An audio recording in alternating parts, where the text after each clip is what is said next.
बेटा साहब, शुरुआत आपसे करूंगा। अब सब स्कीम निकल के सामने आ गई है। ये हत्या जो है 18 जून 2023 को हुई थी। अब यूएन के वक्त, जब यूएन चल रहा है अमेरिका के अंदर, इसका माहौल बनाने की जरूरत, आईएसआई के दबाव में ये खालिस्तान की मांग, जस्टिन ट्रूडो उसका समर्थन कर रहे हैं। आईएसआई, चीन, जस्टिन ट्रूडो, क्या कहना चाहेंगे हमारे पाकिस्तानी दोस्तों को? देखो, एक बात दीपक चौरसिया जी, एक पाकिस्तान ये आतंकवादी अजगर सांप को पालता पालता खाल उसके अंदर ही नुकसान करा बैठा, या दूसरा पाकिस्तान कनाडा में बन गया। दूसरा पाकिस्तान ने भी यही किया था। आपने देखा होगा, अमेरिका की घटना हुई थी 11 सितंबर को, कितना बड़ा हादसा हुआ था प्लेन का। कहां से और पकड़ा गया उसामा बिन लादेन, कहां मारा गया? पाकिस्तान के अंदर। पंजाब के टेररिस्ट अभी परमजीत सिंह पंजवड़, किन्होंने मारा? आईएसआई ने मारा। कहां था वो? पाकिस्तान में था। हमारे कितने आतंकवादी पंजाब में खालिस्तान की बात करने वाले, कनाडा से लिंक इनका जुड़ा हुआ है। ये कहां है? ये पाकिस्तान में है। ये पाकिस्तान, चाइना, ये कनाडा सब एक हो चुके हैं। हिंदुस्तान का जो तरक्की का रास्ता है, G20, तिरंगा झंडा चंद्रमा पे जाना, दुनिया के अंदर फॉरेन पॉलिसी को मजबूत करना, आज ये कनाडा, ये चाइना, ये पाकिस्तान, ये हिंदुस्तान को, ये पंजाब को, ये डिस्टर्ब करने के लिए चंद खालिस्तानियों को लेकर के ये शोर मचा रहे हैं। इनको बता देना चाहते हैं, कश्मीर में तो आतंकवाद समाप्त कर दिया। रोज आते हैं आतंकवादी, रोज ठोकते हैं। मानता हूं हमारे जवान शहीद होते हैं, अगर 2 होते हैं तो इनको 10 मारते हैं। 10 दिन के अंदर अंदर इनको 10-15 मारते हैं। अब इनका सपना कभी पूरा नहीं होगा। खालिस्तान कभी नहीं बनेगा पंजाब के अंदर। खालिस्तान बनेगा तो वो एक दिन पाकिस्तान में बनेगा। जो पाकिस्तान में जो काबल कंधार तक कभी महाराजा रणजीत सिंह का राज था, पंजाब का राज था, बनेगा तो उधर बनेगा। हिंदुस्तान में कभी खालिस्तान नहीं बनेगा। इतने सपने कभी साकार नहीं होंगे। अरे 42 साल लड़ते लड़ते हमारी जिंदगी की जवानी, हमारा बचपन, जिंदगी का आधा हिस्सा चला गया। क्या है? 36,000 बेगुनाह लोग भी खत्म करवा लिए, हजारों खून भी करवा लिए। क्या खालिस्तान बना? ये आज का हिंदुस्तान है। और इस हिंदुस्तान का प्रधानमंत्री, हम बीजेपी के प्रवक्ता नहीं है, पर हमारे हिंदुस्तान के प्रधानमंत्री, ये आज के प्रधानमंत्री जिनका एक ही नारा है, तेरा वैभव अमर रहे मां, हम दिन 4 रहे न रहे, प्रथम राष्ट्र और पूरी दुनिया के अंदर शांति रहे। हमने क्या कनाडा को कुछ कहा? क्या कनाडा के प्राइम मिनिस्टर को इधर बुलाया? क्या उनको इज्जत मान दिया? उनका प्लेन खराब हुआ, हमने कहा ये हजारों प्लेन आपके लिए हाजिर, आप जा सकते हैं। पूरा इज्जत मान दिया।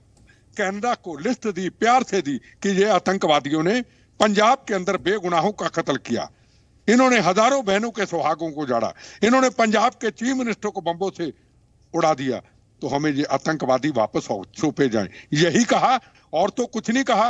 अगर हिंदुस्तान ने कनाडा के अंदर कोई ऐसी हरकत की है तो हमें बताइए, देश की जनता को बताइए। ये लोग सामने खड़े हैं। कनाडा हमारा अच्छा दोस्त था, हमारा अच्छा दोस्त है, पर अगर खालिस्तानियों को पालेगा और हिंदुस्तान को डिस्टर्ब करने की कोशिश का, हिंदुस्तान उसका करारा जवाब देगा। हम लड़ाई लड़ेंगे हर तरीके की। हिंदुस्तान को कभी, भारत मां को कभी कमजोर नहीं होने देंगे। हम तो तरक्की के रास्ते पे आगे जा रहे हैं। आज पाकिस्तान कहां है? अपनी लड़ाइयों में फंस गया पाकिस्तान। क्या नरेंद्र मोदी जी पाकिस्तान नहीं गए थे हम सबको नाराज करके? क्या नवाज शरीफ को नहीं मिले थे नरेंद्र मोदी जी? क्यों मिले थे? आप भी खुश रहो, हम भी खुश रहे, आपका अवाम भी आगे बढ़े, आपका मुल्क तरक्की करे, हमारा मुल्क भी तरक्की करे। आप नहीं हटे। आपने दीनानगर की घटना की, पाकिस्तान आईएसआई ने, आपने पठानकोट की घटना की, आपने पुलवामा की घटना की। उसके साथ बाद हिंदुस्तान ने कभी बातचीत नहीं की। हम कहां निकल गए? अपने रास्ते को लेके हमने लड़ाई का रास्ता नहीं अपनाया, और आज पाकिस्तान कहां चला गया? और ये अजगर के सांप की तरह है ये आतंकवाद, जिसको पाकिस्तान ने खा लिया, अब आने वाले टाइम के ऊपर कनाडा को खाएगा। जहां नार्को टेररिज्म का अड्डा बन गया कनाडा के अंदर, जहां हथियारों का अड्डा बन गया, यहां गैंगस्टर का अड्डा बन गया, जहां हर व्यक्ति कोई भी क्राइम करके यह दुनिया को कनाडा ने बता दिया उसका हमारा देश उसके लिए हाजिर है। यहाँ आजादी है, बेगुनाहों का कत्लेआम करो, खून की नदियां बहाओ, दूसरे देशों के अंदर लीड चीड़ करो, तोड़ फाड़ करो और हमारे देश में घुस जाओ और कुछ भी कह दो कि हमारे मुल्क में आजादी है। हमारे देश में ऐसी आजादी नहीं है। अगर कनाडा को कोई नुकसान पहुंचाने वाला हमारे देश के अंदर आता है तो हिंदुस्तान कभी उनको शेल्टर नहीं देता है। हिंदुस्तान क्या, पूरी दुनिया का कोई भी आए, हिंदुस्तान का, आज के हिंदुस्तान का ये काम नहीं है। आज का भारत तरक्की के रास्ते पे जाना चाहता है। हिंदुस्तान बहुत तरक्की के रास्ते पे जा चुका है और G20 ने आपको बता दिया, दुनिया का कोई कंट्री ऐसा नहीं जो नहीं आया यहाँ पे। अगर चाइना नहीं आया तो शर्म के मारे नहीं आया, अगर पाकिस्तान नहीं आया तो शर्म के मारे नहीं आया। तो मेंबर ही नहीं है ना, पाकिस्तान 3 में और 13 दोनों में नहीं है बिट्टा साहब, पाकिस्तान मेंबर ही नहीं है G20 का। मैं फिर भी कहूं आपको, चलो बांग्लादेश आया, लंका आया, नहीं आए या नहीं बुलाए हमें क्या, दुनिया आई, अमेरिका का राष्ट्रपति आया, यही अमेरिका था ना। कभी नरेंद्र मोदी जी को आने के लिए बैन कर दिया था, यही अमेरिका था ना। और भी देश थे ना, आज वही है।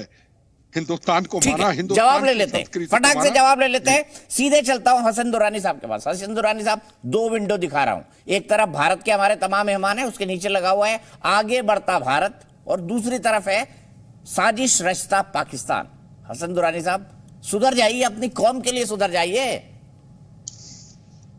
हिंदुस्तान पे सवार होता पाकिस्तान। देखिए, सबसे पहली बात तो ये कि आपने जो ये बात मुझे बताई है, ये आपने कहा है कि साजिश रचता पाकिस्तान और आगे बढ़ता हुआ हिंदुस्तान, तो वो आपके अंदर का जो गंध है और आपके अंदर की जो क्रोधता है वो आपके इन्हीं चीज़ों से बाहर नजर आनी शुरू हो गई है। आप अगर यहाँ पे बैठ के अगर बुला रहे हैं, बात करना चाह रहे हैं, तो मेरा ख्याल है कि आपको कम अज कम इखलाकी तौर पे इतनी आपके अंदर जरूरत होनी चाहिए थी कि आप इस किस्म की कोई बात ना करते। लेकिन मैं क्या कह दूं, आगे बढ़ता पाकिस्तान, मैं कह दूं आगे बढ़ता हुआ पाकिस्तान, जब पाकिस्तानी कह रहे हैं कि भाई हमारा क्या तो कुछ बचा ही नहीं, अब इस देश में कुछ बचा ही नहीं, पाकिस्तानी कह रहा है, मैं नहीं कह रहा हूं। अभी आप बोलो तो मैं कई सारे आपको स्टेटमेंट सुनवा देता हूं पाकिस्तान के चैनल्स के। मसला सबसे बड़ा यह है कि जैसे ही पाकिस्तान की साइड से कोई बंदा बोलना शुरू करता है, मेरा ख्याल आपकी कुर्सी के नीचे शायद कांटे निकल आते हैं। इंडिया वाली साइड से कोई बंदा बोल रहा होता है, वो जो मर्जी बोलता रहे, आपके जो है वो कान भी बंद होते हैं और आपके मुंह के ऊपर एल्फी भी लग जाती है, फेविकोल लग जाती है। फेविकोल भी इंडियन प्रोडक्ट है सर, फेविकोल का नाम मत लीजिए, पाकिस्तान में नहीं बनता फेविकोल।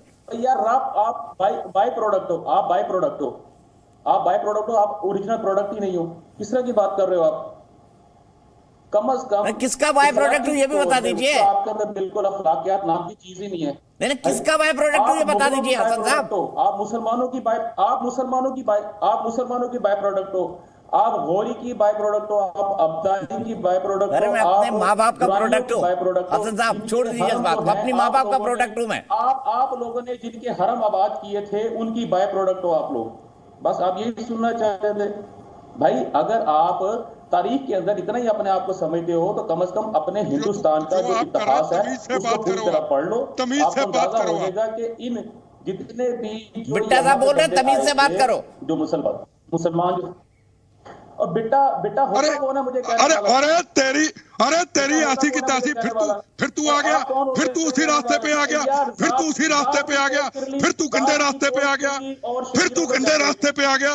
तेरी भाषा है गंदी, तू गंदा है, तेरी भाषा गंदी है, तेरा पाकिस्तान गंदा नहीं है, तेरे पाकिस्तान का आवाम गंदा नहीं है, तू गंदा है, तेरी भाषा गंदी है, तेरी जुबान गंदी है, तेरे अंदर गंद है,